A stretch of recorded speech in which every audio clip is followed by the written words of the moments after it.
Bittersweet are the dreams of yesteryear, of times you never saw. Sweet are the dreams of villainy, to suit your present trial. Sweet are the dreams that take you back, and bid you what if could have been, and if only it wasn't in the never was, that never comes.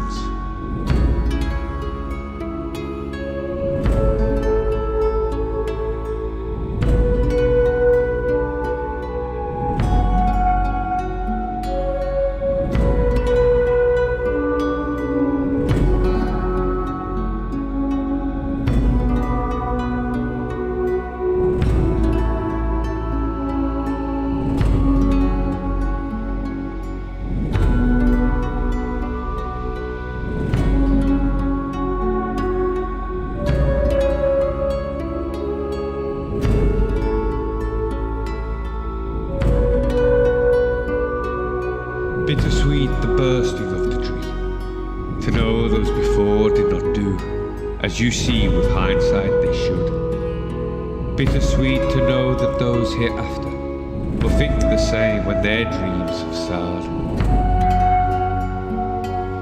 Bittersweet to think that those before thought the same of theirs, in the never was that never comes.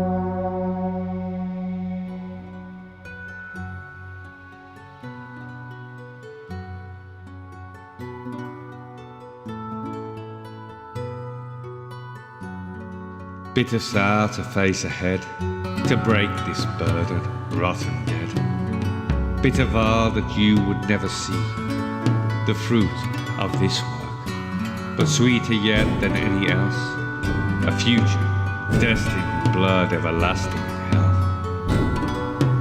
The dream is them. They are the dream that is yet to begin.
flowers.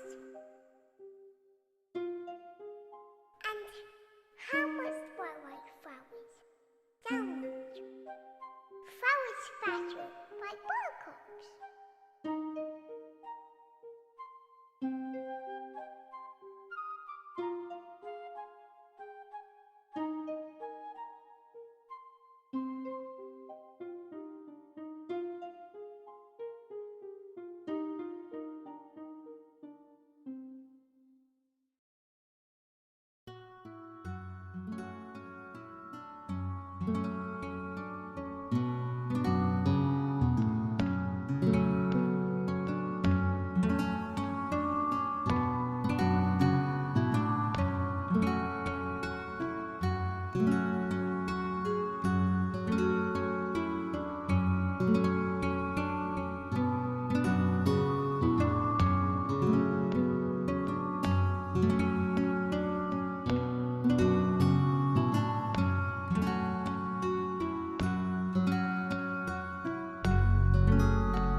rider on the storm, wearer of a crown of swords,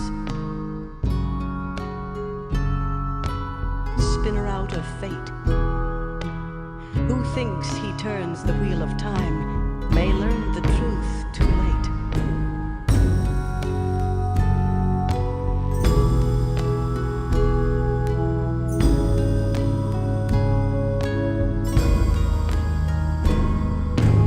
Do you still remember who you are? Do you remember your blood?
Evening, ladies and gentlemen, and welcome to Mimirs Council Live. I hope you're hearing me well tonight, because last time I was on the stream with RC, I wasn't coming through at all. So hopefully everybody can hear me. So if I just get a check in the chat, please.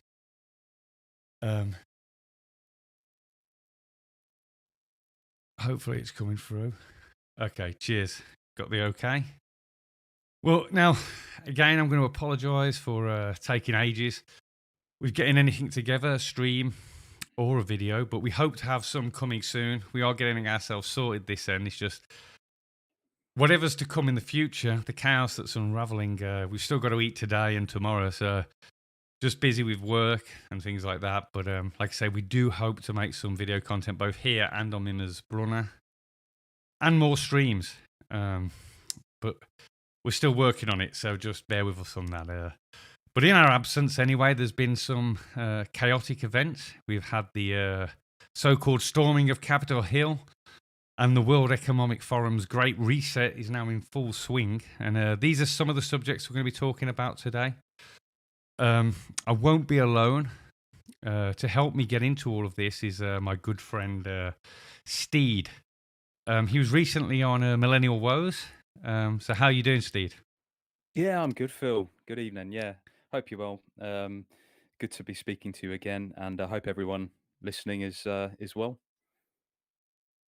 Yeah, no, it's good to have you on finally. Like I say, I know Steve's been asking me to do a stream for a while now. It's just getting the time for it, like I say, has been a bit difficult. But hopefully we're going to try and get into some of the subjects here, because this is the UK update.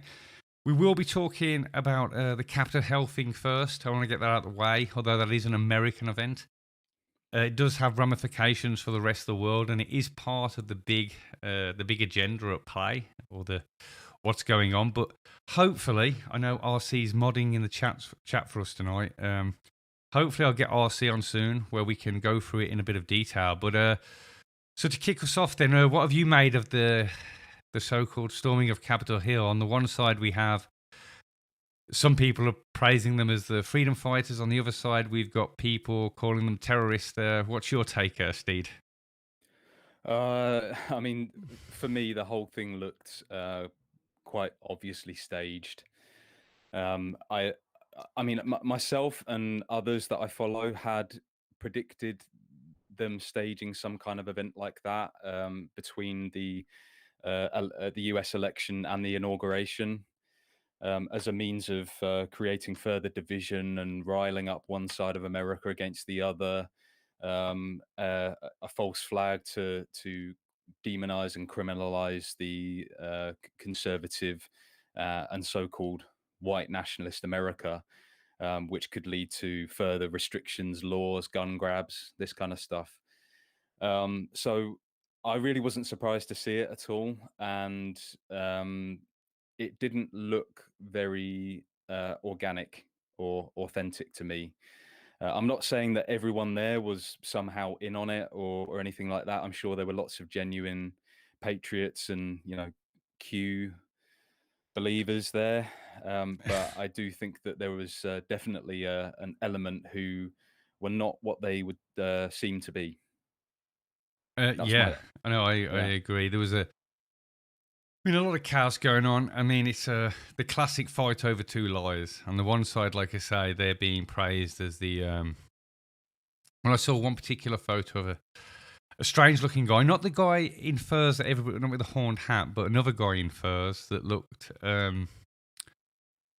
slightly strange. And I was talking to actually RC about it when it was happening or just after, and it was funny that this guy's being touted by one side, like I said, as a great freedom fighter, and on the other side, he's being touted as a domestic terrorist, when the reality was he was what appeared to be some form of high-level autistic child of a Jewish judge, randomly lost in there. But RC summed it up pretty good. I mean, when he said to me, he said it was like kids running around the mall, got into the mall at night. They didn't know what to do with themselves, the people in there.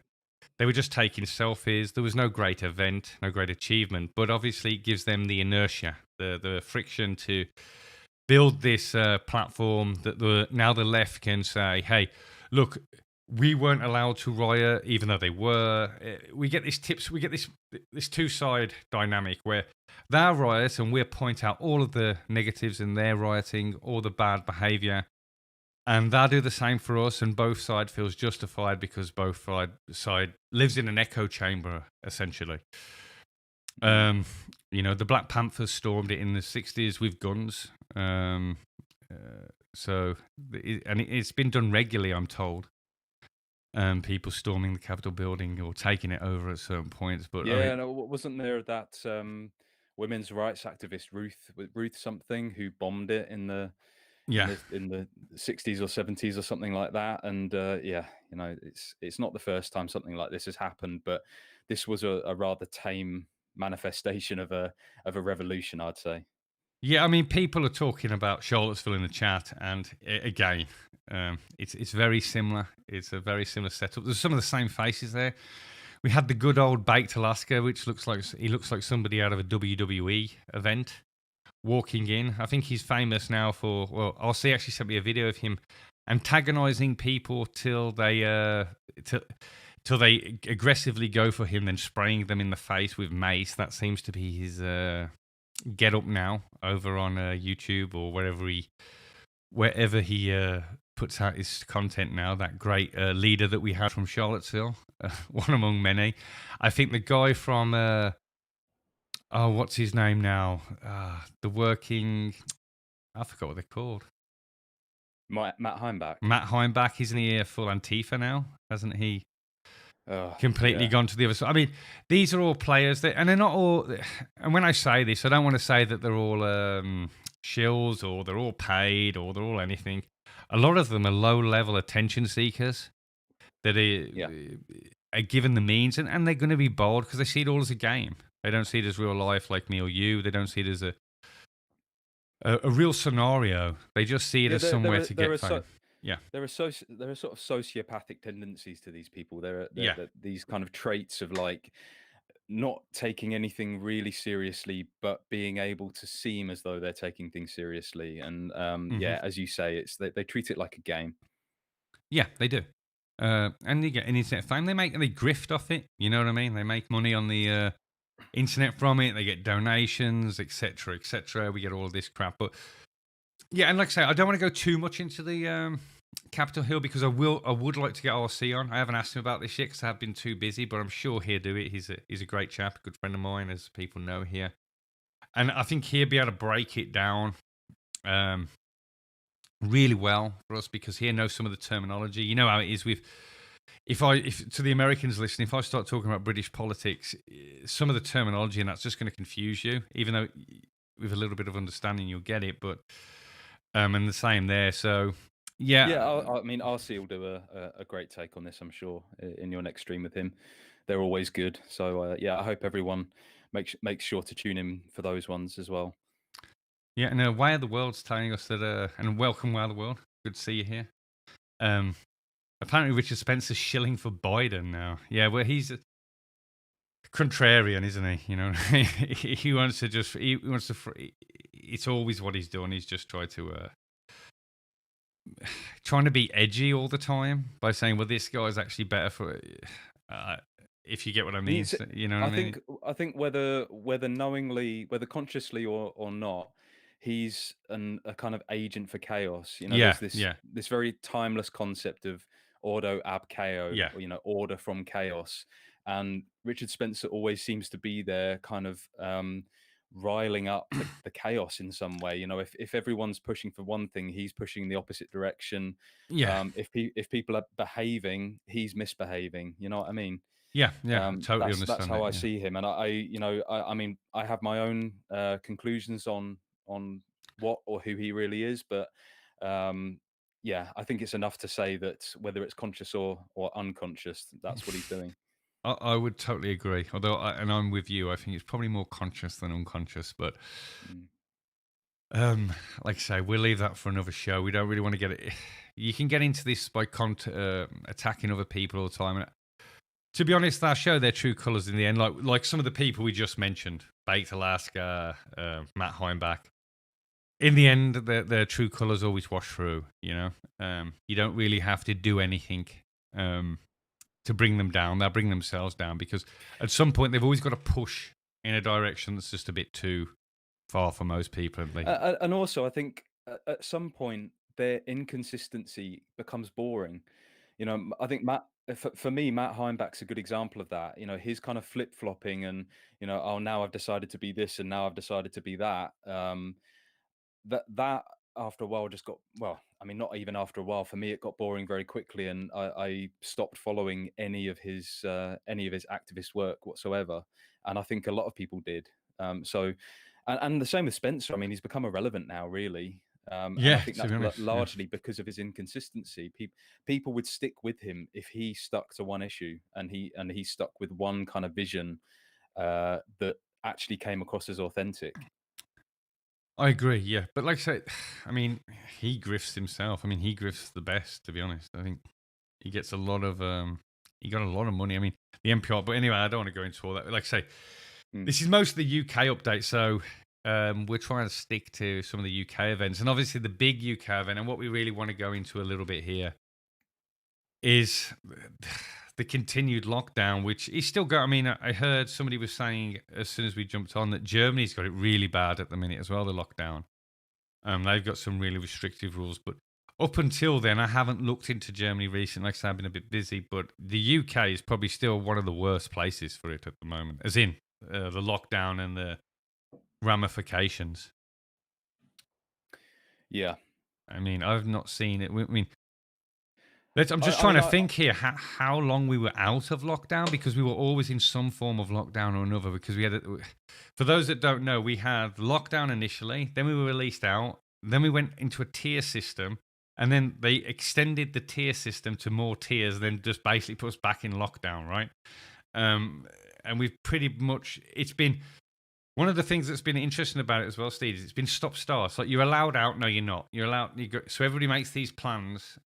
Businesses make plans and everything happens, and then you're locked down again, right? Yeah. Well, we're in our third national lockdown now. National aren't we? one, yeah. But there's been, Yeah. but the tier system has been. There's always been some form of restriction somewhere. Yeah. There are parts of the country which have essentially had two long lockdowns now, because the so-called gap between lockdown 2 and 3 was basically just a further lockdown. Yeah. And those areas have got used to not being able to go to pubs and things. And it might, if anyone's Yeah. listening from America, I know there are a lot of places in America where bars and restaurants are still open like normal, and people don't wear masks. And you genuinely wouldn't, if you didn't have a TV, you wouldn't know that there's anything going on. But on the coasts of America, and certainly in pretty much the whole of the UK, well, yeah, I believe the whole of the UK, Whole of the UK. and yeah, most of Europe, there's no bars, no restaurants, no pubs, no gyms at the moment, none of that. And yeah, people are, I don't know, people are almost starting to get used to it in a way, and that's the worrying thing, I think, because that's what they're really gunning for. And one of the things I wanted to raise at this point in the discussion is that if you read between the lines of some of the articles that are coming out, we can see that there's an article I sent you earlier, Phil, Yeah. from the Independent, which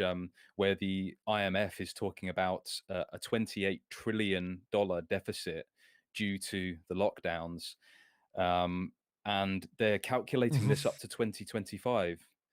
It would seem strange that they've picked that year to count it up to, but I've heard a few rumors, which I can't necessarily substantiate, but there are rumors abound that some kind of behind the curtains deal has been struck, which means that there will be lockdowns and the kind of accompanying financial aid until March 2025. So, this is the first thing that we need to come to terms with, is that these lockdowns are not going away anytime soon. And I think that the gaps between them, the kind of reprieve, is going to become less and less until by the end of it, we're essentially in a kind of perpetual form of lockdown. Yeah, I mean, the gaps actually make it worse at the moment, in all honesty, because businesses prepare, especially businesses that are closed in lockdown, prepare to open. They get their staff, they contact their staff, they have to put, etc. And then they open up for a few days and they lock down again, which causes them absolute mayhem in ordering stock. I mean, you think of a restaurant, right? It has to order all of its food, its stock, etc., etc. Then it's open for a week and then it's closed down again. I mean, this is actually, the lockdown is actually making small businesses suffer more, in actual fact. Yeah, This- and that's what it's meant to do as well, because I think you wanted to get into the Great Reset a bit, but I'll just say on that subject that this, I've been reading a book about the history of central banking. Mhm. It's quite a popular one, which several of the listeners may have read before. I can't remember the exact title of it at this point. I'm terrible with names, but it's common to say, that anyone who's researched that knows that wars are essentially conflict is created to put nations further into debt with their central bank. Yes. And what we're seeing now is basically the same thing without a war. It's a manufactured crisis, which in large part is designed to enormously increase the debt of our Yes. nations. But I believe this time, rather than being to a national central bank, it's to the global central bank, the IMF. Mhm. So, and that this is all about setting the stage for just an endless amount of financial slavery, because of the amount of money that's being borrowed at the moment to pay for the lockdown crisis situation. Yeah. And you've seen it on small scale as well. Small businesses are borrowing money to try and get themselves out of it, and they were offered certain, interest-free loans, etc. But when they took these loans, they didn't realize that they weren't going to be open for a year. They took these loans thinking they were going to be open in 3 months. Yeah. And it's the same kind of process. We're just talking on a much bigger scale, a national scale, although it is, in our opinion here, that the people that run the government anyway are very much in on this, and they're fully supportive. Like you said, we want to take it to try and put all this into context. Obviously, you got the Great Reset. Now, just to explain to people that might not know, although I think most people do now, the Great Reset was an idea put forward by the World Economic Forum. Now, the World Economic Forum is not a UN-run group. It is completely self-funded, and it consists of the richest and most powerful business owners in the world. I mean, literally. I mean, I don't know if I read it right, but I think when I was reading earlier, just to get a bit of information, you have to have a turnover of 5 billion to join. So this is the big movers and shakers of the world in business, and so these guys put together the idea of the Great Reset. Now, at their meetings in Davos, Switzerland, they've been putting forward stuff like this for a very long time. I remember we looked that Rockefeller report that talked about masks like 10 years ago, right? The lockstep. The lockstep, yeah. So this has been in the workings because, like Steed just said, you need these great things to do a shake-up. Now we have the Great Reset, which sounds like something straight out of the Communist Manifesto, which is a worldwide thing that is put forward by the World Economic Forum, which, as I said, is completely autonomous and funds itself by the world leaders in business and finance. And it's been totally backed by the IMF, which, as Steed just pointed out, investing absolute billions of dollars. Or was it trillions, Steed? Trillions, Steed. Trillions, yeah. Trillions of dollars in this pet project of the world leaders, right? Not world leaders of politics, but world leaders of business and finance. So, or despite people telling that this is a conspiracy theory, if me, Steed, and a few of our friends were put in a room and the IMF give us all the money in the world to put our plans into action, would it be a conspiracy to say that we're going to push it in nationalistic ways? No. So when we've got these big companies talking about global warming, so what it means on the ground floor for the small businesses and the people on the ground is that funding from the IMF now, because it's involved in this Great Reset project and has been fully supported by every world leader pretty much, and the IMF and the UN. If you want to receive funding, you're going to have to meet requirements of the IMF. Meet requirements of the Great Reset, which is it's basically a big philanthropist. organization, the World Economic Forum, and they're heavy on global warming, they're big on immigration. So they're going to push these agendas, and they're going to use this money. And if your business works for them, you get finance. It's a reset of capitalism as we know it. So rather than it being capitalism, in free market capitalism, it's going to be very much directed capitalism, which essentially will equate to worldwide communism. I don't know if that made any sense, Steed, but I was just trying to break it down a little bit there, just for a bit of an Yeah. overview before we go into the more details, which I know you've got a lot of to bring up. No, that's absolutely right. And also, when you mentioned that there are conditions attached to these loans Yeah, from the IMF, I have to mention Belarus, because Belarus is one of the countries which has not locked down at all or yeah, mandated masks or anything like that. And that's because their president, Alexander Lukashenko, refused to take the bribe from the IMF. And there's evidence around of this, and this is also why he's being portrayed as a dictator. And you'll see kind of Vice documentaries about y- you know a revolution in Belarus against the dictatorship and all of this kind of thing. When hmm I can't pretend to know too much about Belarus, but it would yeah, seem to me that Lukashenko is someone who actually cares about the values of his nation and has taken a stand against this global narrative, this global agenda, and rejected this loan from the IMF. And that would, as you said, that would then suggest that he's also not going to go along with, mass migration policies, as well as the forced environmental or false environmental policies that other nations are going to be forced to adhere to hmm as well. yeah. I mean, that's going to be a big one of the global warming. The impact on that is going to be massive. And somebody's mentioned that history buried, saying that the economic debate is a red herring and it won't matter after we are post-human. And I understand where they're coming from with that. And it is the economic. To be honest, Europeans can make pretty much any economic system work. We're relatively good natured. We're community spirited, and we can build pretty much anything. And it is a red. But the truth is that at the moment in our world, like the fact that I haven't been able to do as many shows and as many videos is that me and Rhys have got to work. We've got to eat for today, and at the moment, money is still king. And when you have the backing of things like the IMF, and as Steve just pointed out, when you go against when you go against the agenda, it's because it's a reshaping of the economics. Whereas before, if you had a business idea that made money, you could get a loan. Now, if you've got a business idea that can make money but doesn't fit a set criteria, you will not get the loan. If you have a business idea that might not make that much money but fits their criteria perfectly and pushes their agenda, you will get the loan. And sadly, however you want to look at it, money talks. And and this is how they've always done everything. If you've got, take for example, the vaccine debate, the government will say it's perfectly safe. Now, does that mean that every researcher, every medical professional, everybody that's involved in the medical profession that's highly qualified to speak about these things believe it's safe? No. But what it means is the people that do believe it's safe get the funding to prove their side of their side of the story, whereas the disagreeers don't get any funding. They get zero. So when you bring up your evidence in court or evidence to the government, the only people that have the evidence are the ones that got the funding.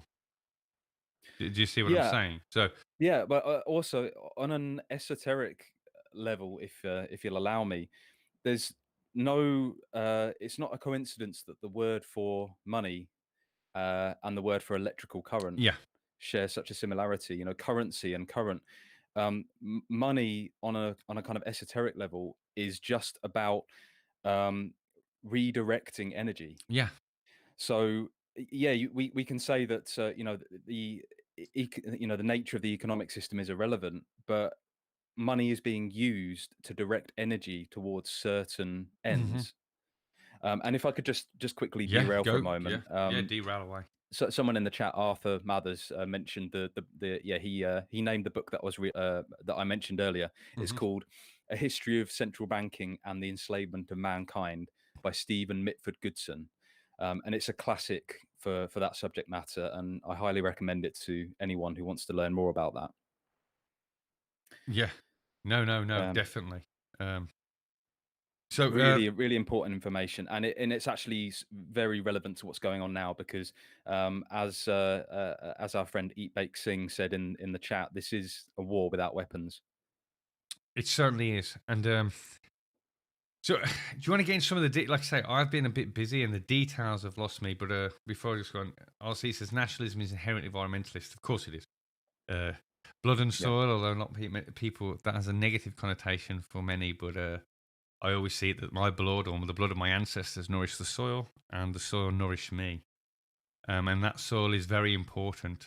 And anybody that knows a little bit about the history, without going too much Mimirs on this show, we know that when we first started to develop farming in Northern Europe, we took too much from the land, and that's when the monuments were built, and we soon learnt to live in balance with it. Although that has been somewhat lost recently. But yeah, so as for the details on the UK, because now there was just a brief overview. There's so much been going on in small segments here and there, Steed. It is almost impossible to catch up. It's pretty much like when we first started doing these shows at the beginning. It's a constant wave of contradictory news articles sometimes, right? You get, there's not going to be a vaccine passport in the UK. There is going to be a UK vaccine passport. One person saying it is, one person saying it isn't. I mean, it's absolute chaos out there. But Steed is definitely, he links me stuff every day. He's really on top of the ball. So where do you think we should start on some of the more nuanced stuff to prove the big picture that we just tried to slowly outline there?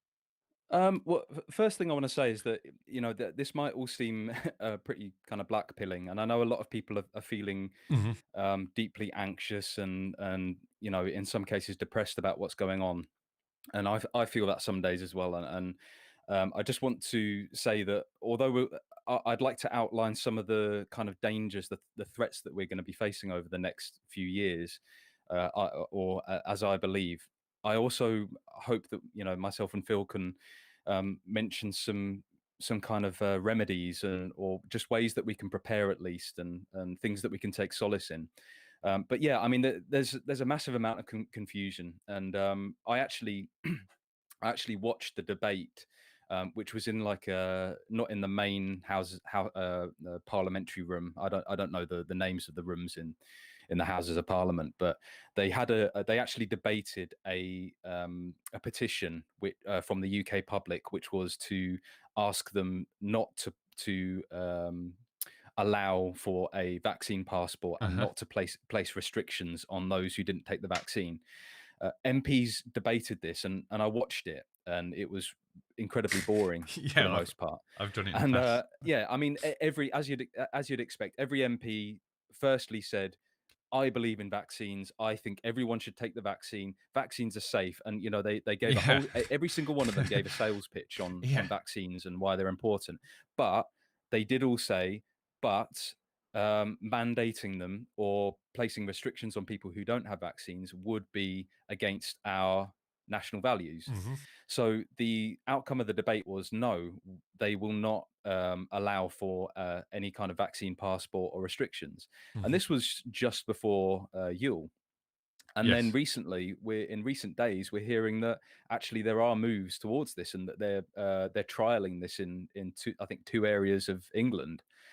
And this is anyone who listened to the first stream that Phil and I did with our friend Edric, and I think Reese was there last April.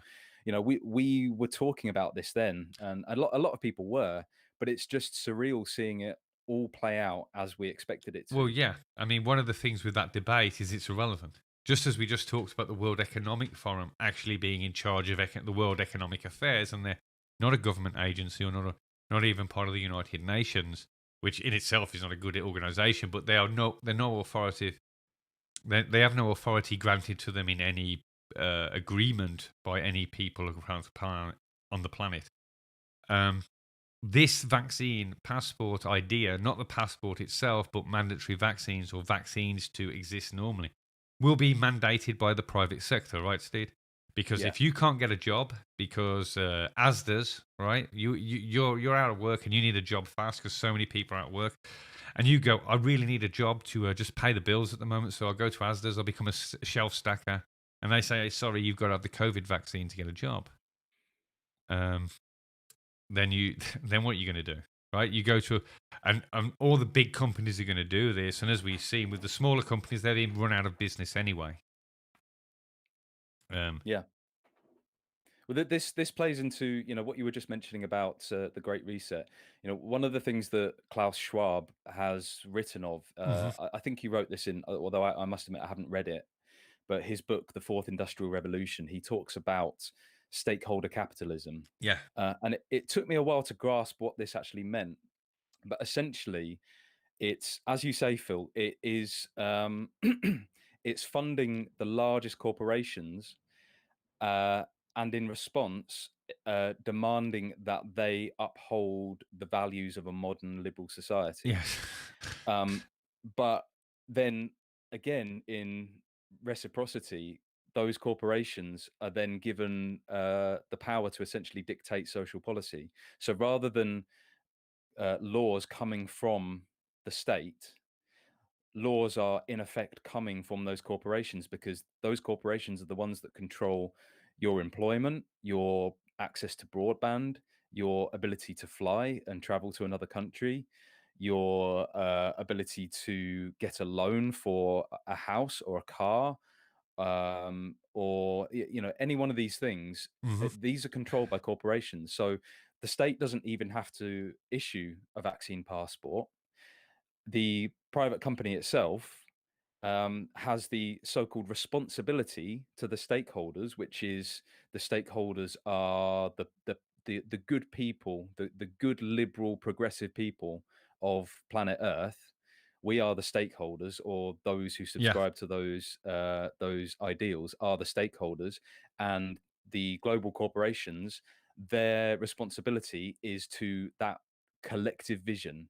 So they are going to be Yeah. upholding these laws and policies. So they're going to Well, be the ones that are telling you that you can't do this unless you've had a vaccine. exactly. I mean, we saw it with Black Lives Matter as well. It's a classic point there, just to show you they're upholding they're in support of Black Lives Matter. Do you know what I mean? Yeah. They were saying, but rather than us being the stakeholders, the truth is they're the stakeholders. They're telling us what to think, essentially. Hmm. But somebody just mentioned in the chat just quickly, Polygon companies drive their chart from the government. They should have to support the rights of the citizens who bear the social cost of their limited liability. That's a great point, Polygon, and this is the truth behind the lie. If this starts to happen, as some people have said it already has happened with first responders, etc., having to get the shot. If this happens, that you are forced by a company, the government could stop this. Their lack, if they do not stop it, just shows you that they're in full support of it, but they just don't want to do it themselves. They should stop it. No company is above the law. Yeah, and they can easily make a law to uphold the rights of the citizenry, but they won't do it. I very much doubt they will do it. I doubt they will put a stop to it. Yeah. Well, this is something else I wanted to bring up. There was a manifesto that came out of, I think it came out of Russia about 100 years ago, and I won't name it for the sake of this stream because it's controversial. I'm sure people will know what I'm talking about if I say that it begins with P. And one of the directives in there for the enslavement of the European people, let's say, Mm-hmm. is to create distrust between the masses and their government deliberately, because only then will the masses accept a new form of governance. So I think what we're seeing with this inconsistency and the flip flopping and the corruption and just the kind of buffoonery of government, Yes. both in the UK and in America.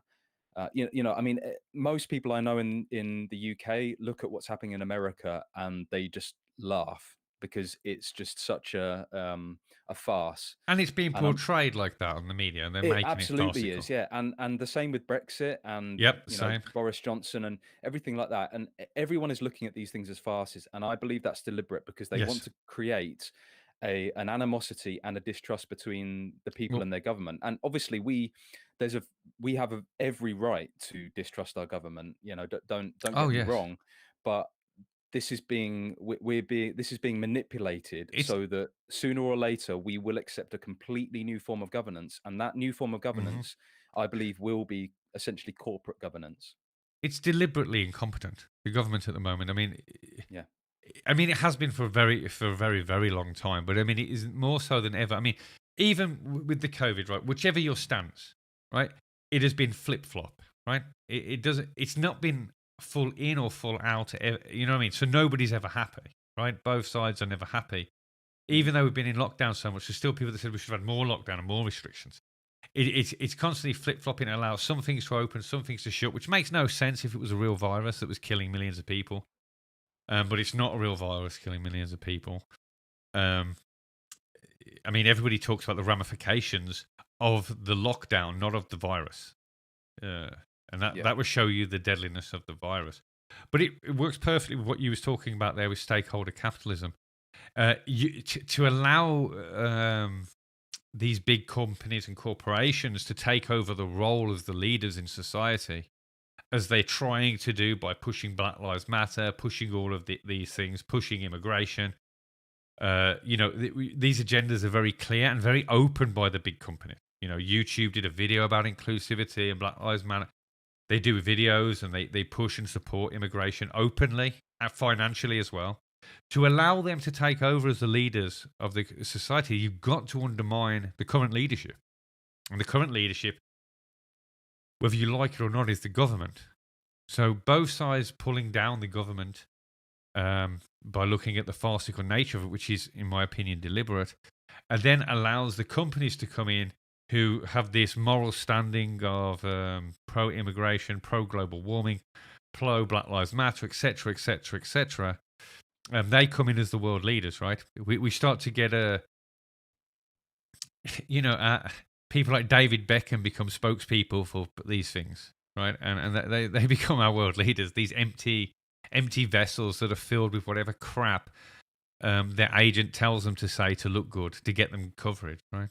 Yeah, I believe we're starting to see the whole go woke, go broke phenomenon come into light now, because for a few years now, people have people in our circles, nationalists, have wondered why these corporations would go with all this woke advertising. Because in some, I believe, like Gillette and a couple of other companies actually suffered profit losses because of their woke advertising. But when you look at that in the context of stakeholder capitalism, I think we can probably say with some certainty that these are the companies that are receiving the enormous loans and grants from the IMF, because they're the ones that are upholding this kind of collective progressive vision for Mhm. society. They're the ones that are the kind of the gate, the keepers of our kind of new morality, and Yes. they're being rewarded for it. Yeah. I mean, w- w- so I don't. I mean, yeah, definitely. I mean, we got Yeah. these. I mean, like I said, with the World Economic Forum, they're not even the UN, and they come up with the Great Reset. So a group of people sitting in a room that are the wealthiest people on the planet decided this, and now they have the full support of all governments, of all world organizations. You know, Mm. I just I find it just strange that people call it conspiracy to even to suggest that they would not be doing it in the interest of everybody, but more in the interest of themselves. Yeah. Well, the likes of you and I, who have been so-called conspiracy theorists for as long as we've been nationalists. I mean, we've been completely vindicated in the last year, beyond all doubt, as far as I'm concerned. And that should give us some confidence, because we're shining a light on everything that needs a light shone on it, rather than just certain dark corners. Yeah, I But mean, yeah, just yeah, sorry, carry go on. on. No, you go. You good? Well, I was just going to change subject there, so I don't know if you had Yeah. anything to say on that before I did. No. It's all No. good. Well, Eat Bake Sing says in the chat about home education. They're now apparently outsourcing home education checks in the UK to private companies. And I think this is something else that we're going to see more and more over the coming years, because I noticed in some of the footage of the anti-lockdown protests in England that there were excuse me, there were G4S private security um, employees among the police, and this kind of thing has started to creep in with, you know, riot policing hiring private security firms now. And I think we're going to see a real and you know, this plays into the whole great reset stakeholder capitalism thing, where you've got this merging of um, corporate governance with, you know, kind of some kind of apparent seeming state power, where you've got, you know, the official authority of the police merging with the kind of corporate authority of G4S and the like. Yes. Um, and the other thing is that I just want to mention that, you know, and this might be a little bit controversial to say, but lots of these leaked footage videos of people being arrested for not wearing a mask or having too many people in their home and things like this, I do strongly believe that we need to take those with a pinch of salt. I think we need to be very skeptical when we watch them. We need to ask questions about why it's being filmed. We need to look at the mannerisms of the you know, the subjects of these arrests. We need to Mhm. look into how the police are handling them, because, you know, as you know, Phil mentioned earlier before we talked that anything that our enemy can do to harm us, it will do. And I thought that was an excellent point, because who can dispute that? So if it's in their power to stage um, the arrest of people in their homes for breaching rules, and think about how beneficial that is for them. Think about the thousands or millions of people who watch those videos, who doom scroll through their Twitter or Telegram or Instagram feeds and see these videos and think, right, well, you know, this is serious stuff. You know, I'd better not, you know, even though I'm skeptical of everything that's going on, I'd better wear a mask. I'd better follow the rules, because if I don't, I really could be arrested. Look what happened to them. I Mhm. don't believe that certainly in most cases, I don't believe that will happen and that people are in danger of that. And I Yeah. think that it's possible that some of these, what seem to be police in these videos, they may actually be private security personnel who've been hired for a certain purpose, or maybe they are, you know, private security personnel who are on a power trip and they don't realize the limits of their authority. So maybe they are actual arrests, but maybe they're, you know, and I can pretty much guarantee that none of those cases are resulting in prison time or any serious kind of sentencing or anything. Even if someone is being arrested for not wearing a mask, I guarantee that they're being let go almost immediately, Well, with not so much as a slap on the wrist. let's put it a different way, right? Propaganda is king. Since the early 20s, the early 30s, the power of propaganda with people like Edward Bernays um, has been shown how powerful it is. World War II, for example. America only got involved in World War II because of Bernays' campaign. He had things like the 2 Minute Men, and he had slogans that worked. Um, and they got around the issue. So what I'm trying to say is the way you perceive propaganda is just public relations. It changed its name. That was done by Bernays as well. He changed propaganda to public relations. And public relations and propaganda is just the way the world perceives you. It doesn't matter what you're doing; it's how you're perceived. Well, that's how Bernays took it. In the past, propaganda was just what you are or try to be. I mean, propaganda films always show a better light on things than maybe the negative. But when you have the ability to, we live in a world now that is high tech and very illusionary. Most of what people believe or feel or taste is not real. It's manufactured. It's synthetic. Most of our television is synthetic. Most It's of yeah, it's done it's on green screens, right? Most people, nearly all people, cannot tell the difference between a green screen and a real background now, because it's used where you wouldn't expect it to be used. I brought this up before, but you can have a movie where they're standing in an airport, but the airport's all fake. Most of it's done in a green screen. Most of what you see in most movies is just fake. It's not there. So your eyes become accustomed to fakery in every way. Um, so what I'm trying to say is if you can, when a world is so hell bent on creating an image for itself to get where it wants to go, and it has the means to do so, like you say, why will it not do it? So why, I don't know. I haven't looked at these videos individually. I wouldn't put it past the people that want to push this agenda, staging things to make it look more terrifying than it is, breaking the restrictions more terrifying. I mean, let's face it, we're here, and our position right now is that COVID is bullshit. So we're happy to say that they stage an entire worldwide virus. I think they can just stage a video too, Yeah. right? Yeah, I mean, absolutely. I don't think it's pushing it too much further. Yeah, and I think that one of the problems is that they, if they are doing this, and I believe they are, they're doing it because they know full well that many of us are actually many of us, unfortunately, are addicted to the drama. Where Of this, course, I know people who are treating what's happened over the last year like one long drama series. it's They exciting it's in your exciting, mundane yeah, and life.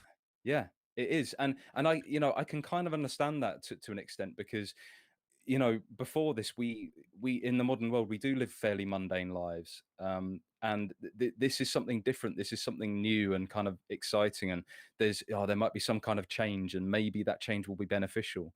But the problem is that people want to believe that people are being arrested for not wearing a mask, because if they believe that, then it takes the kind of responsibility off of them to um disobey the rules, because they can then say, well, I am a rebel, I do doubt this whole fake pandemic, Mhm. but I can't afford to go to prison, I can't Yeah. afford to be fined £2,000 or more, so I don't have any choice, I'm going to have to comply. Well, I mean, um I'm guilty of it to a point. I won't go on long train journeys with my children because I won't wear a mask and I don't want to get stranded somewhere because I don't drive. Yeah, but Um, as I've said to you, that is different, because you can't afford to be kicked off a train and stranded somewhere with but no yeah, but means of it's getting buying home. into the hype. What I'm saying is I'm guilty of it, and I've got no problem admitting that. It's the reality of our world that we have to make these considerations. Like I say, when I started the show with, I said, I've got to eat for today, so I've had to be busy working, etc. That's Mm. probably what's got us here, to be honest. They keep us in this treadmill where we're stuck trying to survive in the now and I don't have any. I'm a person that lives pretty much month to month, right? What we earn that month, we've got to spend that month. I Mm. have no savings, no great investments. Um, so for me, it's a constant treadmill. I've got to make sure that at the end of the month, I've got enough. Yeah.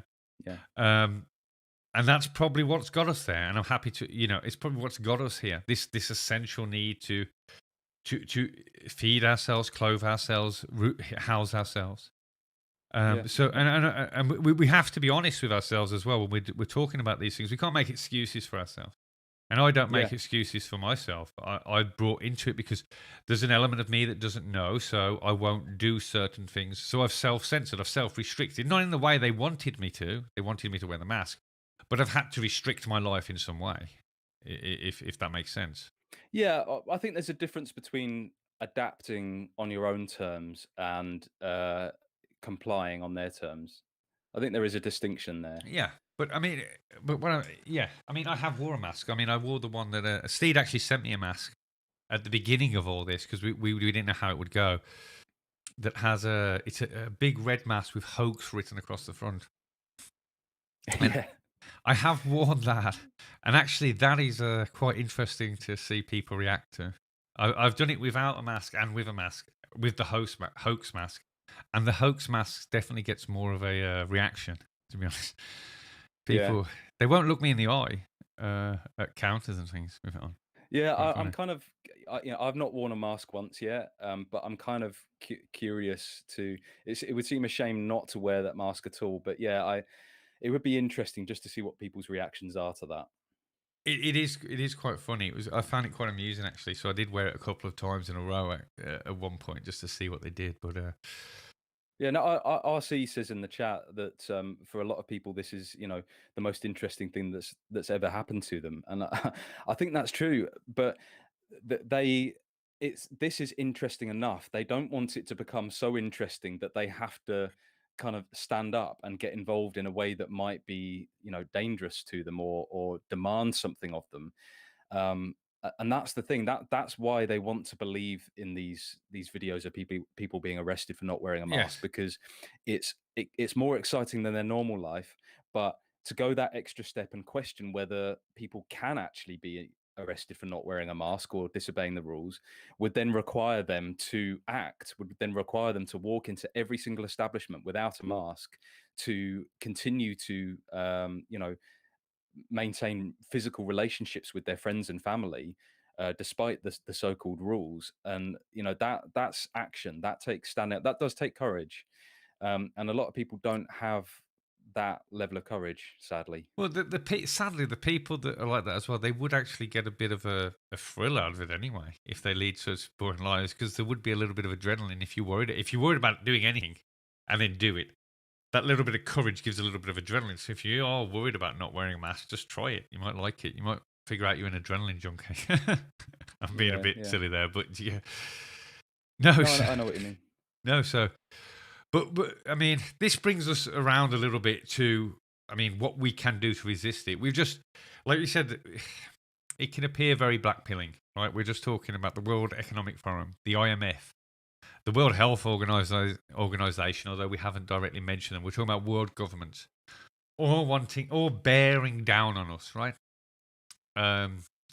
With all the power that they have. So little me and little you can feel very little at this time. So, one of the things I know you wanted to talk about in this stream, and I don't want to go on too long, is what we can do and how we can react to this. So, do you want to get around to that yet, or okay? Yeah, sure. I'll start with the kind of the bleakest one, and then hopefully the kind of less bleak ones. But one thing I will say is, I think we're entering an era where even our friends and family are going to get used to informing on rule breakers, and they will justify this by saying that they're looking out for us. They'll say that that I'm talking about friends and family here who buy the narrative wholesale, that believe there is actually a plague, and that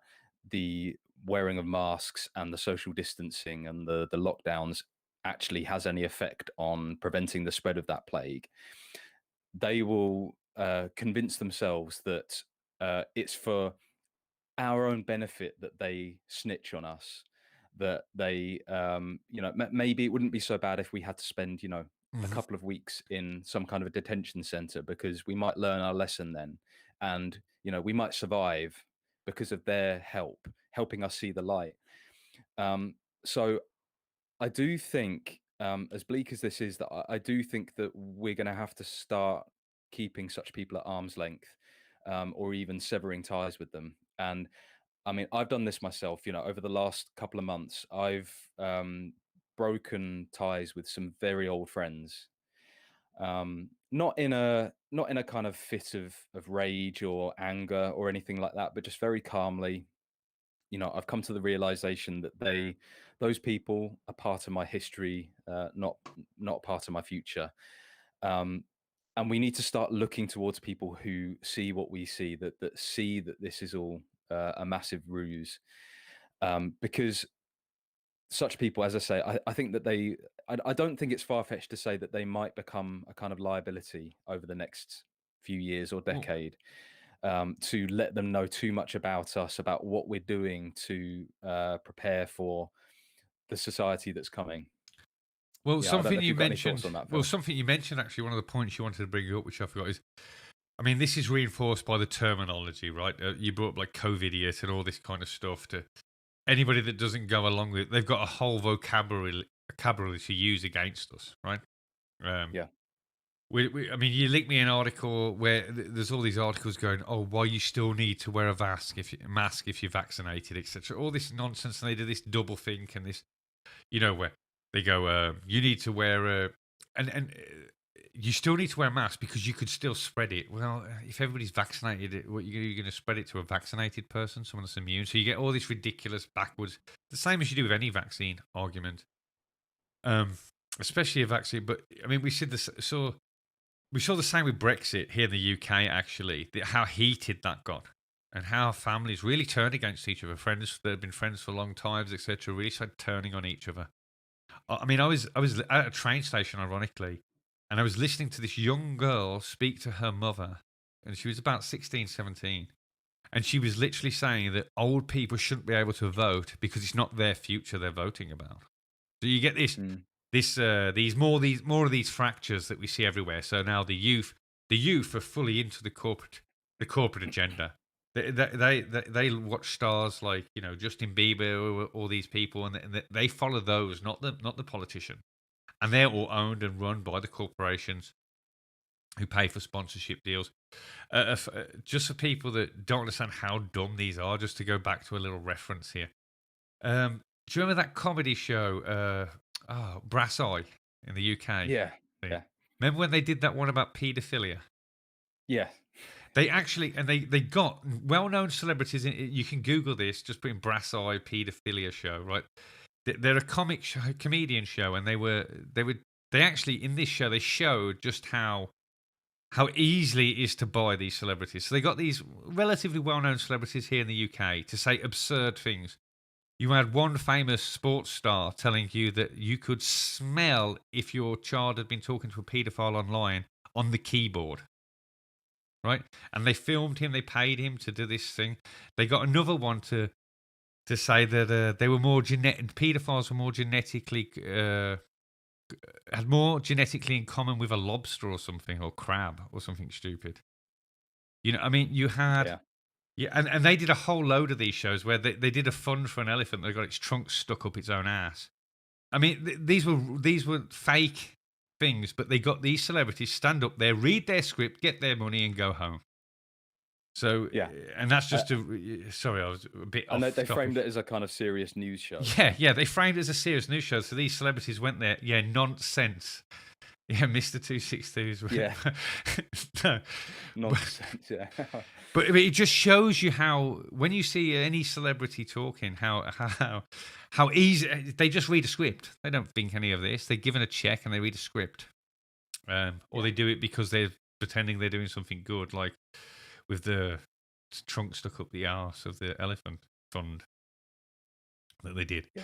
But it's just and that was a bit off topic. But what I was trying to show is that what Steve's saying here is that people are going to get vicious because they're going to believe these over emotional appeals for the safety of everybody. My partner was in one of the shops and he heard people talking about saying that they got this was on social media, that they got a vaccine and they're having problems. They were feeling very ill, but they said it's better than killing people. Right? They were using this over emotional talk, right? Well, I've got the vaccine. I don't feel very well after having it, but it's better than me killing people. Now, when they start framing things like that, people like me and Steed who don't have the vaccine, who won't have the vaccines, will be seen as we are killing people. Yeah.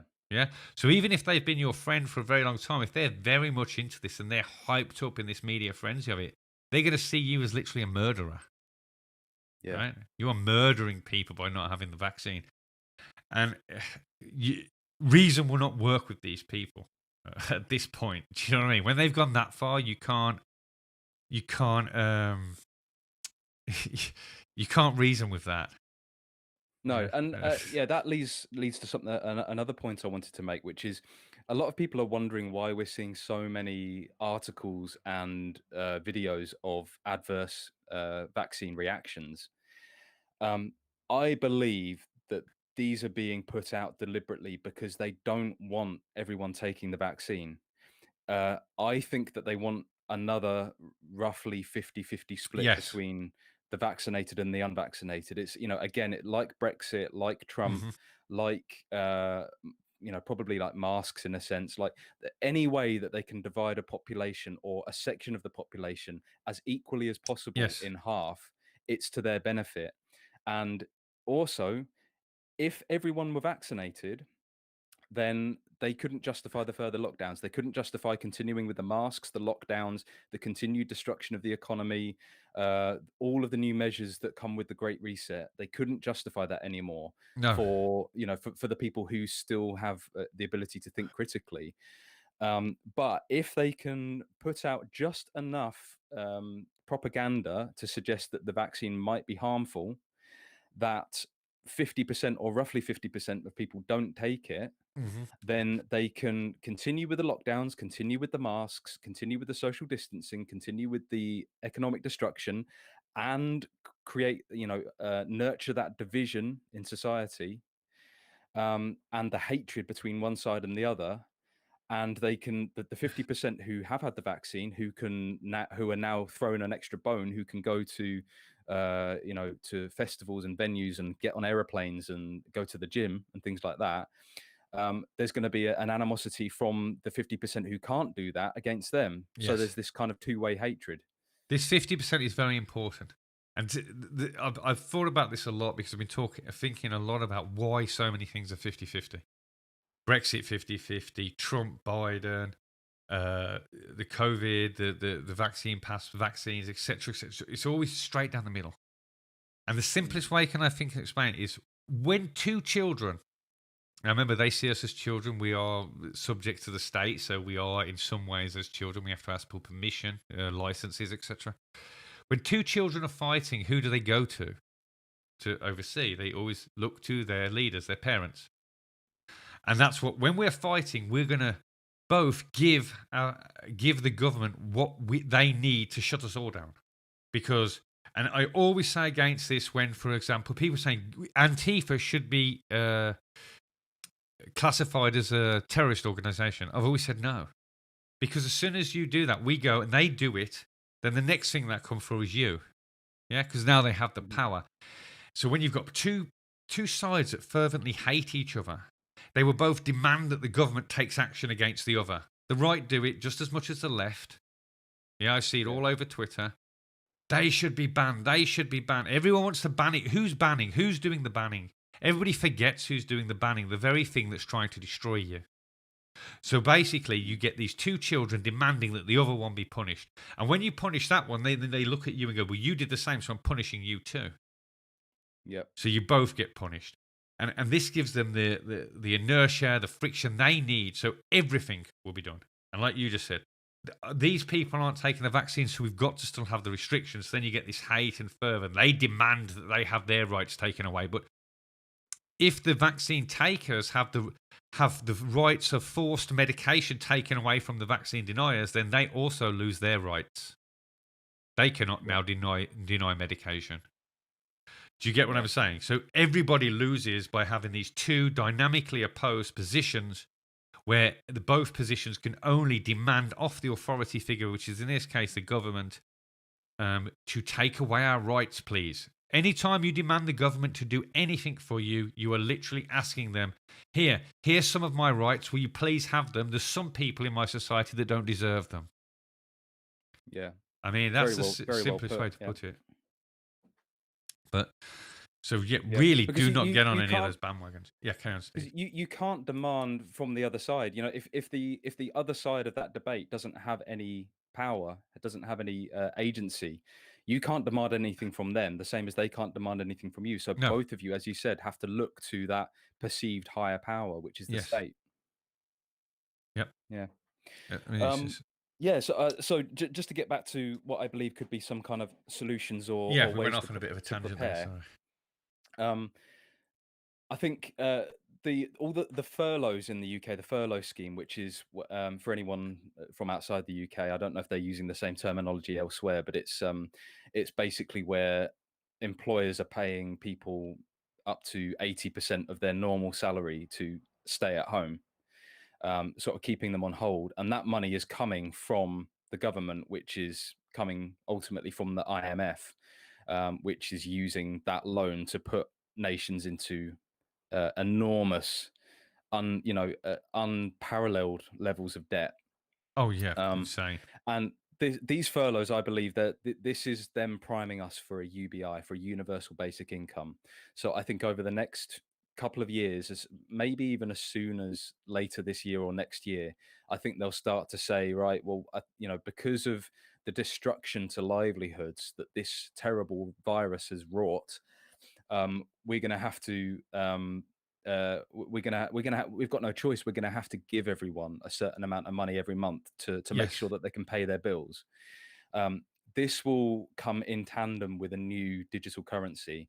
And I went on, as you mentioned at the beginning, I was a guest on Millennial with Millennial Woes just before Yule to discuss cryptocurrency. And this cryptocurrency is both the kind of it's a double-edged sword. It's being wielded against us, and it's something we can use. Klaus Schwab of the World Economic Forum has written about blockchain technology, which is cryptocurrency technology, as part of the new society, as part of this new digital society. So they are going to be using cryptocurrency technology to push out these digital currencies, which will be, dropped into our digital wallets monthly or something. And we'll probably be given just enough to pay our essential bills, food and electric and Netflix and Amazon Prime, the really essential stuff. And that, I can even foresee them maybe being a time limit, because this money is digital, it's programmable. So it may be that you have to spend that money within a certain time period. And this would be a way to prevent people from building up savings. Another way to destroy the middle class. But a solution that we can use is, I think all of us need to learn about cryptocurrency, because there is a bit of a steep learning curve when it comes to cryptocurrency. And it's something that kept me away from it for a very long time, because I didn't understand it. I didn't want to understand it. But I think it's essential now that we do at least have some understanding of it, because there are certain privacy coins which could allow us in the future the ability to trade with one another in a way which can't be tracked and controlled by the central bank. So that's one way I would suggest that people prepare. Start, go on YouTube, just look up some, there are various figures on YouTube and various websites and articles where you can learn about the basics of cryptocurrency and just start to become a bit familiar with it. Maybe with a view to turning some of your savings that you can spare into, no matter how little or how much, because if you do have a large amount of savings in pounds or dollars or euros that you don't need, you can potentially multiply that by investing in the right cryptocurrencies, and that can help you to secure yourself in the future. And I've got a Telegram group which I run called Crypto for Nationalists. So if you're on Telegram, come and look up that group. I actually just changed the name to Crypto Nation. But come and ask some questions in there, and there's a really good community of nationalists there who are very, very knowledgeable, who would be happy to help. And this is a way that we might be able to create kind of almost a kind of parallel, financial system, or, dare I say, black market in the future, where we have the ability to trade anonymously with other people without the state being able to track and control what we're doing. So that's one way. I don't know if you've got any comments on that, Phil. Like I have crypto only because I have our videos on LBRY. So I have LVC, but you know much more on the subject than me. I know RIS is the big it goes into it, but yeah, I mean it's an investment tool. It's something, but I mean the future is going to be crypto for them too. They will develop their own coins, and it will all be tracked through that. But there is a point at the moment to get involved. But I do believe that long term down the road, it will be wrapped up by the big guys, and we'll see a lot less ability to use it. But at the moment, it's something we can use, and that's something that we've got to go to. I mean, you've got to use what you can in the moment, right? You can't. Yeah. I mean, I'm kind of I was reluctant to get into it, because I do believe that even Bitcoin, I personally suspect that it may have been a creation of the deep state. I know I get a lot of pushback from that, particularly in the crypto nation group, because a lot of people believe that Bitcoin is some kind of savior in code form. Yeah. But regardless of whether it was created by the deep state or whether it wasn't, and it was created by a genuine dissident, we can still use it to our advantage. And we don't have Same as the many internet, right? I yeah, mean, exactly. Yeah, absolutely. I mean, years ago, I would have said that the internet was a kind of an anomaly. It was this. It was actually something that was genuinely beneficial to us. Now, although I do obviously, through what we're doing now, speaking over the internet, I do believe that we can use it for good. Um, I think that our lives would have been much better if it had never been invented in the first place. yeah, but you've got to use what you have and what is Exactly. in Yeah. the time. I mean, we can't. It's great to dream of what was, but we've got to make what's going to be, and that requires Exactly. Yeah. working with what we have, the raw materials available to us at this time. Yeah. We have Um, to adapt. And just talking a bit before we round it all up, just talking a little bit about how nationalism fits into all of this, because obviously me and Steed are nationalist in ideology, and some people might be going, well, this is just talk about COVID and talk about this, but so how do we find? Well, and I just want to bring up that RC said earlier when I mentioned about environmentalism, and it, underpinning all of this is a battle of nature. Man can pretend he's got 100 problems, but he's the only creature on the planet that has problems. Everything else just does it as it is versus as the world is, right? Yeah. If it doesn't have, we create the problems. All this minute detail, all this looking like somebody said about the economics, all of this. Now we've explained why it's important, but at the same point, underneath it all is the same battle that's always been going on and always will go on. Right, it's man versus nature, man versus surroundings, and man trying to survive and strive and thrive within that environment.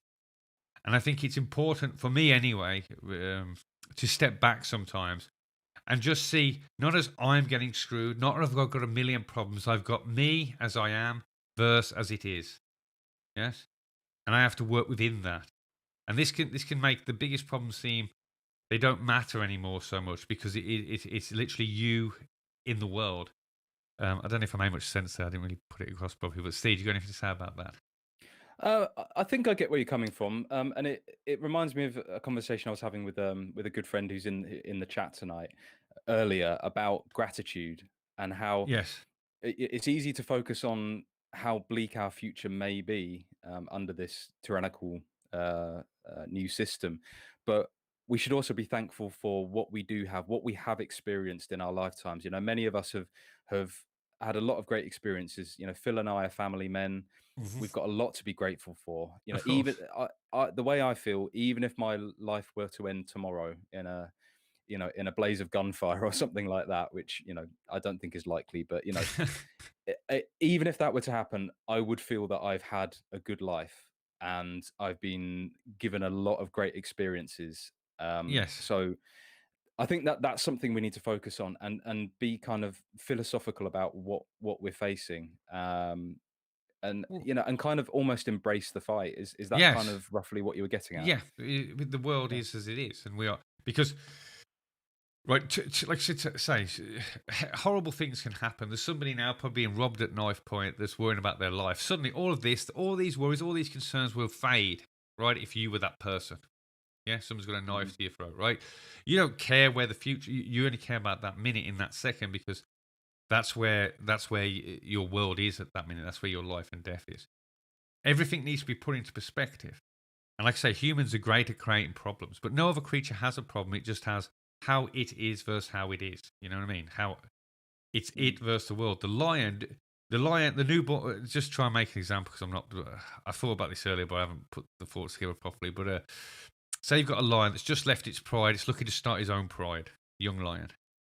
It doesn't have a problem that it hasn't got a pride. It has its nature. Its nature is to go and fight for that pride, to get and win that pride. Humans look at that as a problem. The rest of the world looks at what they have to do as what they are. And as human beings, as men, especially of the West, we can look at the world out there. It's not a problem. It's the environment we live in. How do we, as men of the West, how do we live up to what we're supposed to do?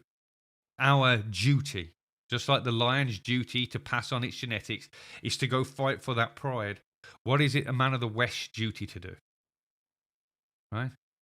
Yeah, And when we look at our when we look at it like that, it levels the scales. We're no different. People tell me it's worse now than it was. You go back 1,000 years to an ideal setting when people look back. A man could stop you on the road, ask for your money, and cut your throat. What I'm saying is, there is the world as it is, and there is you as you are, and you always have your duty. Yeah, it doesn't matter what the scale of the problem, whether it be a tribal war or an individual war. The stakes are normally pretty much the same: life, death, and slavery. Yeah. Yeah, I think you can also look at that as you're weird. Every decision that you've made in your life has brought you to where you are now, and there's no point wondering what might have been if you had made a different decision in the past. If you had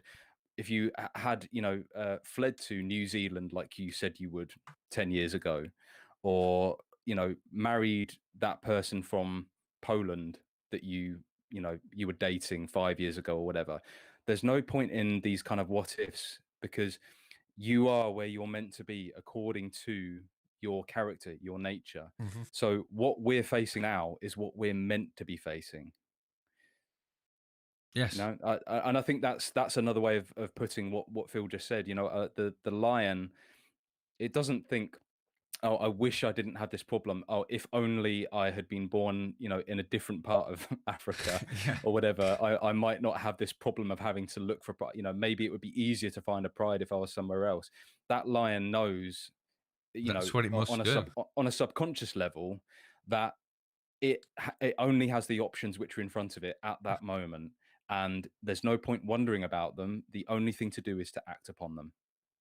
Yeah. And it doesn't matter how big the problem or how small the problem.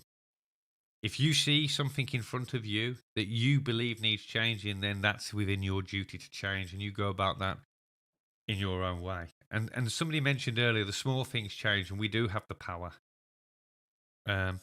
Change the way you live, and if more do, then we change more people. But yeah, at some point, there's going to be a need for something bigger, a bigger movement. But at the moment, that's not there, so we have to focus on ourselves. But yeah, there's craziness coming. But anything you want to finish off with, Steve? Because I'm rambling now. I don't think I'm making much sense. Yeah, I just wanted to just finish off some of the kind of solutions and ways of preparing. I've been speaking to a few people recently about ham radios. And if you go on YouTube, Black Pilled has done an excellent, not recently, but a while ago, he did an excellent introduction to ham radio. And if we find ourselves in a situation where the censorship on the internet is so pervasive that we can't discuss anything meaningful, or that there are shutdowns or blackouts, or maybe those who are misbehaving have That their would be the connection, biggest problem. Yeah. had their connection severed or slowed down or whatever, then at that point, literally all we're going to have is the postal service and ham radios to communicate long distance. You can get shorter distance handheld ham radios, which would be useful for people in your area, or you can get long distance high frequency ones, which you could literally communicate with someone in another country using one of those. So that might be something for people to start at least thinking about, to prepare for the future. Everyone should have food stored, I think, at this point. I know that both Phil and myself have a good couple of months worth of food stored in our homes Easy. Yeah. of non-perishable foods. And that's, I Uh, mean, just to clarify, I don't think like we're going to go into any Mad Max type scenario. I actually no. believe that they have too much to lose, but there could be the possibility, as Steve mentions, of blackouts. And with lockdown, we saw it here a little bit, panic buying, where you won't be able to go into the shop and get something. So, and as RC often says on my streams with him, it's everybody should have like 2-3 months of food just there and water, because it's you should always have it. Yeah, You I never know think what life's going to throw at you in any scenario. yeah, Yeah, I mean, even if you might lose your job, and then you'll be really grateful that you've got a couple of months of food there, that you don't have to buy. You don't have to fork out for food for a couple of months. But I don't know. I agree that I think if there's any kind of blackout or food shortage or something, I think it will be orchestrated deliberately to scare us. But nevertheless, it will be useful to have those stores of food at that point. And also, if we get to a point where they do become heavy-handed on the mask wearing or the vaccines, and you literally cannot enter a supermarket unless you can show you've had a vaccine. Um, that kind of scenario is possible, and if we've got 2 or 3 months worth of stored food, that buys us 2 or 3 months worth of time where we can work out how we are going to source our food. Yeah. And Rob Sycamore said, learn how to grow your own food. Sadly, Yeah, my absolutely. garden's too small now, but I used to have a polytunnel and I used to grow loads. I had a huge garden. Kind of miss it going out there, but my garden's, because I live in rented accommodation, it's not very big at all. And it's mostly Well, slabs. yeah, I mean, this is one of the things behind that goes with the crypto nationalists project. A lot of people, a lot of the guys who are invested in crypto, are sacrificing any kind of expendable income now, so that in a year or more's time, they might have enough money to contribute towards some kind of small homestead or a home that has land, that will enable them to grow. So our guys in our circles are really now starting to think about independence from the system and self-sufficiency, and obviously growing your own food is absolutely central to that. Well, considering corporations are one of the main movers and shakers in this, it's an act of rebellion in itself. And that's why they Yeah. don't encourage it. After World War II, during World War II, they had a great plan to make pretty much Britain almost not completely self-sufficient, but pretty much self-sufficient as a nation, and produce tons of food in people's own gardens, and it worked amazingly. The inventor of, I forget his name now, he wanted this to continue after the war because we didn't have to import so much food, and people's food bills were cut drastically because they produced so much at home, and the government put a sharp stop to it. And Mm. then we started seeing companies promote. In the 60s, we got a garden was just for pleasure. It wasn't for Yeah. food. You dig for victory, as Mr. 262. Yeah. Yeah. And that was amazing. He had plans to even extend it. And the government, as soon as World War II was over, wanted us to continue buying from abroad all the foreign foods and reduce it. Just that's how much they fear it, right? Imagine how much power Asda's and Tesco's would have if we all grew, even 25% of our food and brought Yeah. the rest as locally and as small as we could. So, contacting farmers or getting together with a group of friends and contacting several farmers and getting your veg to you in your small community from several farmers in your area, or as much as Mhm. you could. I mean, these are ways that you take away from the system. Now, will it really affect them? If enough people do it, yes, but at least you can be safe in the knowledge that you're not feeding the beast, I suppose. Yeah, and that if it ever comes to to a time when you have to be self-sufficient, that you at least have some of the skills, and you've kind of initiated yourself into that world to an extent. Yeah, because there is a little learning curve, but actually it's quite fun at the beginning. Uh, but yeah, Yeah. true But revolution is yeah, grow their own phone. RC mentions everyone needs to get a Baofeng radio. Yeah, absolutely. I mean, I'm going to recommend a Chinese seller now, but that's where these come from. These Baofeng radios, they're ham radios, handheld. They're very, very cheap. You can go on AliExpress.com or one of these horrendous websites, marketplace websites, and purchase one. And yeah, it's going to come from China, and that's not ideal, I know, but many of us don't have any other option financially, or I don't even know what US or European brands there are. But yeah, that's something people can look into. Handheld ham radios. Um, you can buy portable solar panels, which would allow you to charge devices. So if there were some kind of electric blackout, or you were trying to be more self-sufficient in some way, you could at least charge your ham radios or your torches or your things using solar power. Just these kind of small preparations that we can make.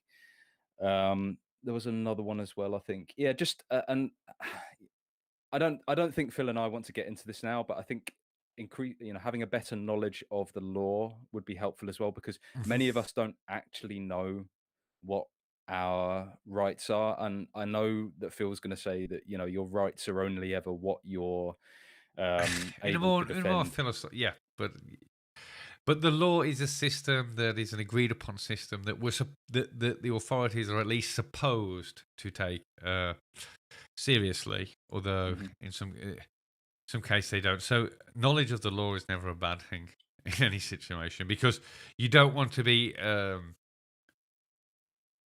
when, like say, like for example, people that get invited for a police interview about anything don't go, because the police are only ever looking to convict you. Now, whether you're innocent or not, they don't care. They're always looking for you to put yourself in a position where you incriminate yourself in their eyes. The best lawyers in the world will tell you to never speak to the police, and they don't assume, and that doesn't mean you're guilty. Don't ever fall for the line that by refusing to speak that you're guilty of anything. That's what they Yeah, want. and That's what they want you to think. you can only actually under the law, you can only be arrested if you've either committed a crime or they have good cause to suspect that you've committed a crime. So if you get stopped by a policeman, the first thing you should ask is, have I committed a crime? There's a good channel Um, called Crime Bodge. Actually, it cuts yeah, through a bit of that, and it talks about, for example, disorderly conduct. Um, what that actually means, what you think it means. I'll leave it to you, that you can go over his channel and work it out. Um, people think it. People, I've been arrested for disorderly. What is it? Uh, I forgot what it's called now, but you think it's just for being disorderly. It's not. It's got to be the act of a crime. You've got to be within the middle of an act of a crime, and you can't be arrested for it. You can just be used to stop you. But Crime Bodge explains some of these things that are interesting. But yeah, knowing where you stand with the law is always good. yeah, and I think that's pretty much all I really wanted to cover, other than just taking solace in your kin. Making sure you stay connected, talk regularly to people who are of like mind. It's great to be joined by everyone who's listening this evening, and knowing that all of us broadly think the same way about this, that there are so many of us out there who do feel this way. And although particularly when we're locked down and whatnot, and we've not seen friends or family for weeks or even months, it can begin to feel very claustrophobic, very lonely. But we need to remind ourselves that there are so many people out there who feel the way we do about this. And it's easy to forget that if you have the misfortune of switching a TV on at any point, or tuning into any kind of mainstream news, because you'd believe that everyone thinks that there is a plague and that we need to be locked down, for as long as it takes to get rid of it. But that's not true at all. And also, if you have any kind of spiritual faith, like Phil and myself do, and I know people in the chat do as well. Whatever faith that may be, just really lean on that now. I am, I'm doing more spiritual work now than I have in a long time, and that's helping give me the kind of strength and positivity to see this through, and to make sure that I don't buckle under any of these demands that are being made. Hmm. I agree. My spiritual faith makes me undercut all of it mostly. It's probably why I haven't been so keen as I used to in the past to know every little detail, because, as I said earlier, I know what I am, and that's the most important thing. And the world as it is as it is, and my people have always faced the world in their time, and that's my job too. And nothing's changed really in that manner. The means may have changed, but my duty still remains the same, and that keeps me strong to it. So thanks for everybody listening, and thanks Steed for joining me tonight. And Thanks for having me. as I said at the beginning here, that we will be doing some more. We will be getting some videos out soon. I do promise that, and I'll do some streams on Mimirs, brother. But I just have a bit more time to prepare for those, because it's me on my own, and if I get caught, I can't be rambling like I did tonight, not making much sense, and having Steed make sense for me. So it takes a little bit more preparation, but Good to see you all again, and I hope to see you in the near future. Be well till then. Good night.